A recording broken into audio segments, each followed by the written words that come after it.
Muito bem, rapaziada, vamos encerrar a nossa cobertura dessa segunda-feira de playoffs falando sobre o jogo que encerrou essa noite, né? Encerrou com a famosa chave de ouro. Eu tenho que depois dar uma olhadinha no estatuto da NBA para ver se tem alguma regra, se tem ali algum parágrafo que diz que é proibido Wolves e Denver fazerem jogos ruins. Porque, cara, é surreal.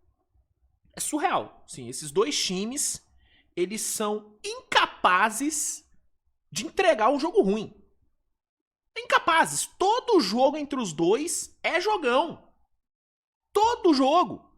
Sim, eu tô tentando puxar na memória o último jogo ruim que eu vi entre os dois, mas, cara, não vem nada.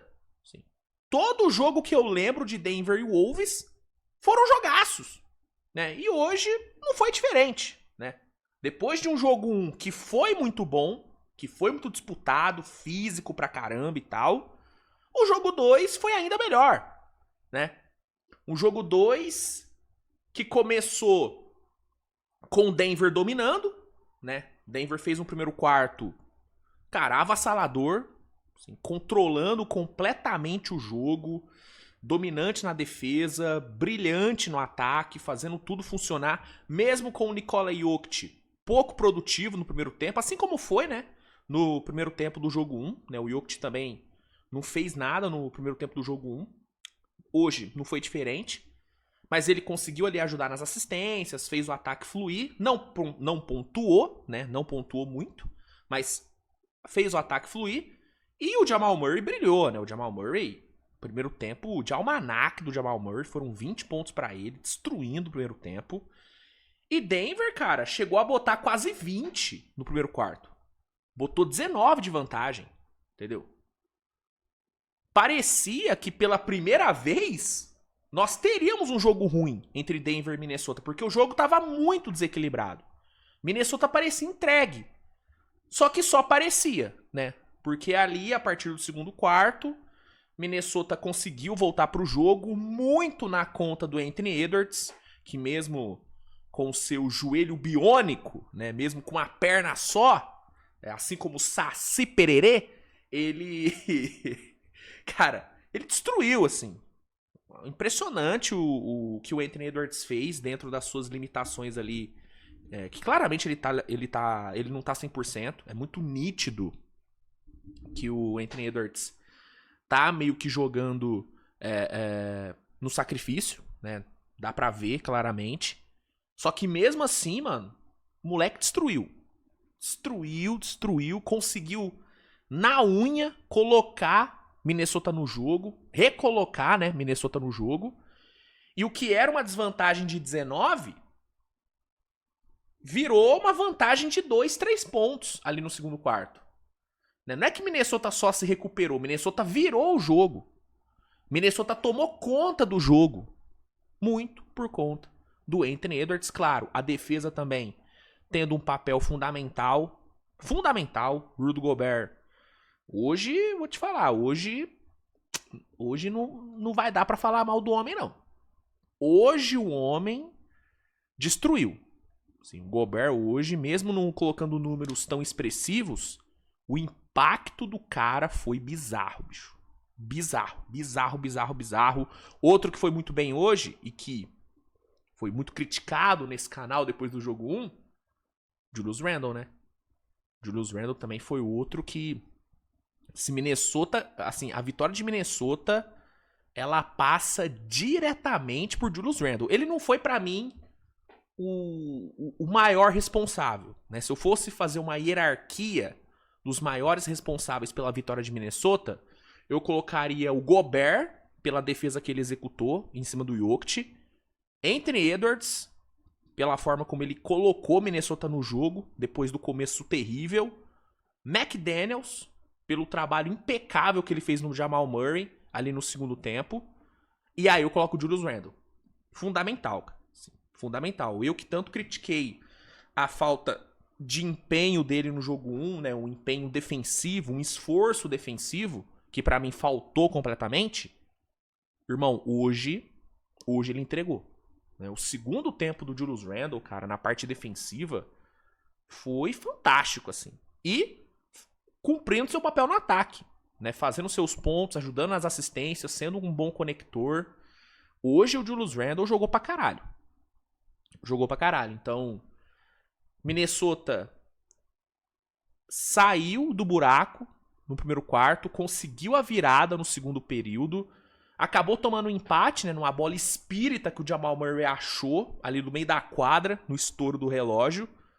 Foi pro intervalo com o jogo empatado, mas com o momento do jogo todo pra si. Né? O que era um jogo já dado como perdido, Minnesota tomou pra si. Aí veio o segundo tempo. E aí teve um Julius Randle defendendo muito bem, o McDaniels defendendo muito bem. Só que no terceiro quarto, o Gobert, que tava defendendo muito bem o Jokic, acabou tendo problemas com faltas, né?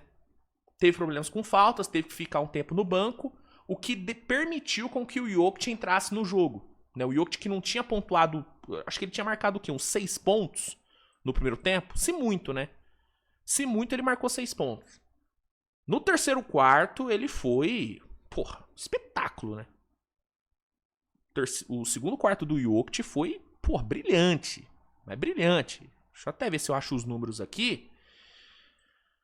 Aqui, ó. Acho que foram 16 pontos pro Jokic no segundo quarto. Acho que foram 16 pontos, cara. O Jokic destruiu no segundo quarto, não. No terceiro quarto, desculpa. Foram 16 pontos, cara. Foi absurdo. Foi brilhante no terceiro quarto. Né? Só que Minnesota não largou o osso. Né? Denver fechou o terceiro quarto na frente, vencendo por 3 pontos. Mas Minnesota não deixou desgarrar, cara. Não deixou desgarrar. Né? E aí vale destacar o Bones Hyland. Né? Bones Hyland veio muito bem do banco. Ali no terceiro período, matou umas 2 bolas de 3 ali. E Denver terminou na frente, mas Minnesota não deixou Denver desgarrar. E aí veio o quarto período. E aí a gente teve uma verdadeira masterclass de Gobert e McDaniels, sabe? O que esses dois fizeram com Jokic e Murray no quarto período, cara, poucos conseguiram fazer.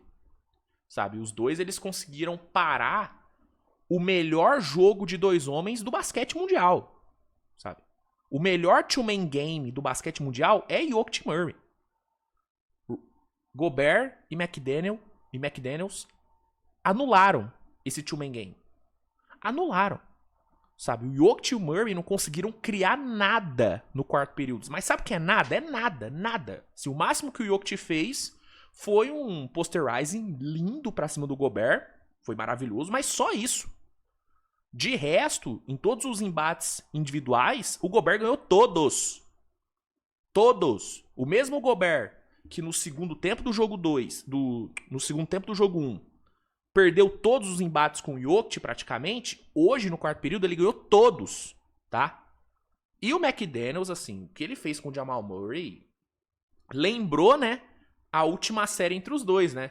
Que o McDaniels anulou o Jamal Murray. No jogo 1, o Jamal Murray soube tirar vantagem do McDaniels, explorando ali, né, o contato, indo bastante pro lance livre e tudo. Hoje o McDaniels, ele foi impecável, cara. Soube controlar a fisicalidade, né? Foi físico, mas não a ponto de levar o Murray tantas vezes pro lance livre, tanto que ele foi só 2 vezes pro lance livre.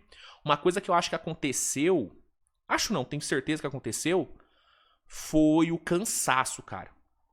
Sabe? Além do desempenho muito bom do Gobert e do McDaniels na defesa, esse mesmo bom desempenho causou no Jokic e no Murray muito cansaço, velho. A sensação que eu fiquei foi que os dois chegaram mortos ali pros últimos 2, 3 minutos. Sabe, o Jamal Murray não tava tendo força de arremessar. Ele tava errando uns floaters que ele acertava de olho fechado. Ele vinha acertando de olho fechado até o quarto período. Só que parece que o cansaço bateu, o McDaniels foi tão físico na marcação, foi tão intenso na marcação, que o Jamal Murray cansou, cara. Faltou perna, faltou braço. Alguns lances do Jokic também me passaram a sensação de que faltou braço pra ele, sabe? Muito arremesso curto, ele deu um airball pra 3. Não é normal pro Jokic, né? Mérito da defesa de Minnesota, que soube cansar, que conseguiu cansar os principais jogadores de Denver, entendeu? E também tiveram algumas decisões equivocadas de Denver, né, na reta final. Por exemplo, teve um lance do Jokic, e aí é foda falar de decisão ruim do Jokic, né, porque é o melhor tomador de decisão da liga. Mas ele errou numa decisão pra mim, cara, que foi num lance ali na reta final. O Jamal Murray, ele e o Murray, né, fazem ali, né, o trabalho de dois homens, né, pick and rollzinho. O Murray dá o passe pro Jokic, o Jokic fica cara a cara com o garrafão, com o Anthony Edwards marcando ele, ou seja, ele tem a vantagem de altura. E ao invés de tentar o floater, que cairia automaticamente, ele foi tentar um passe pro Christian Brown, que não conseguiu a bandeja, foi pro lance livre e errou um dos lances livres. Sabe? Não tô falando que essa foi a jogada que matou o jogo, não. Mas foi um erro, cara, que o Jokic não costuma cometer, cara. Foi uma decisão, na minha opinião, bem errada do Jokic. Mas assim, acima de qualquer decisão errada, teve, como eu disse, um trabalho impecável de Gobert e McDaniels no final do jogo. Esses dois realmente anularam o Jokic e Murray, o que tirou toda a criatividade do ataque de Denver, né? Porque quando você tira esses dois caras do jogo, acabou. O ataque de Denver não vai fluir, né? Porque não tem ninguém ali capaz de criar sem ser Nikola Jokic e Jamal Murray, né? Todos os outros dependem da criação dos dois. Então, ao tirar esses dois do jogo, cara, o Wolves deu um passo gigante para a vitória. E aí tiveram, né, o DiVincenzo matando uma bola de 3 enorme ali na reta final, né, Julius Randle também aparecendo, o próprio Gobert conseguindo, né, uma dancaça depois de pegar um rebote, né, de tirar um rebote da mão do Jokic, né. Várias jogadas importantes, várias big plays, o próprio Anthony Edwards também aparecendo bem. E no fim, Minnesota saiu de uma derrota iminente do primeiro quarto para uma grande vitória no final do jogo por 119-114. Esse que foi o segundo maior comeback de Minnesota em playoffs em sua história, né? Se não me engano é isso, eu vi na transmissão. Uma virada épica, cara. Foi um jogo épico, foi um jogo incrível.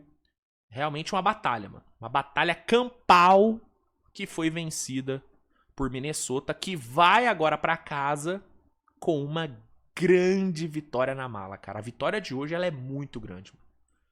Ela é muito grande, muito importante, porque, cara, jogando em casa, bicho. Jogando em casa, cara, Minnesota é muito forte, mano. Ainda mais no contexto de playoff. É muito forte, então a vitória de hoje, ela é muito grande, cara.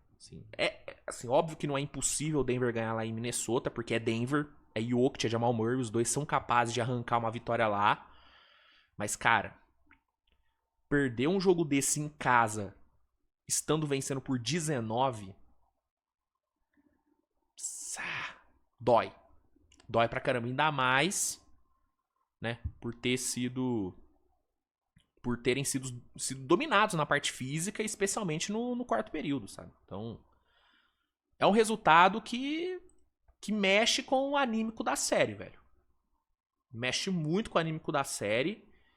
E eu repito, cara, a sensação que eu fiquei foi que Denver não aguentou o tranco. Quando o Minnesota começou a apertar na parte física, Denver sentiu, mano. Denver sentiu. Nitidamente o Jokic e o Murray chegaram mortos no quarto período. Fez a diferença. Fez bastante a diferença. Mas enfim, puta jogo, grande jogo, assim. E pra Minnesota, cara, resultado colossal, bicho. Colossal. Anthony Edwards merece muitos elogios pelo jogo que fez, né? O segundo tempo dele nem foi tão bom assim, mas o primeiro tempo dele foi incrível. Tirou Minnesota do buraco, terminou o jogo com 30 pontos e 10 rebotes, sem uma perna, né? Impressionante. Julius Randle foi gigante. Gigante. Jogou muito bem o Julius Randle, né? Hoje não tem o que criticar. O Gobert, assim, inexplicável o impacto que ele teve marcando o Jokic ali no quarto período. Assim, impecável, impecável o Gobert. Ali ele mostrou por que ele tem 4 depois, sabe? Ali ele deu razão pra ter 4 depois. Foi impressionante o que ele fez. McDaniel é um monstro defendendo o Jamal Murray. Monstro, McDaniels. Fora a participação né? Pô, Naz Reid foi bem, Bones Highland, DiVincenzo. DiVincenzo foi gigante também ali no final. Então, uma puta vitória pra Minnesota e uma derrota bem frustrante pra Denver, dado o contexto do jogo, né? Bem frustrante, né? Enfim, vamos pra Minnesota. Irmão, essa série tem que ter 7 jogos, velho. Foda-se. Foda-se. Eu sei que o torcedor de Minnesota quer que essa série acabe logo. Quer que o time consiga abrir o 3-1 agora jogando em casa. Mas, irmão, pelo bem do playoff, a gente tem que ter 7 jogos disso aqui. Tem que ter 7 jogos disso aqui, mano. Puta que pariu, que jogo do caralho. Rapaziada, obrigado. Obrigado pela sua audiência. A gente se vê mais tarde, né? Tem muito conteúdo pra sair nessa terça-feira, então conto com a sua audiência. Deixa aí nos comentários o que você achou do jogo, o que você enxergou do jogo, que é muito importante. Obrigado aí por tudo, tamo junto, grande beijo e tchau.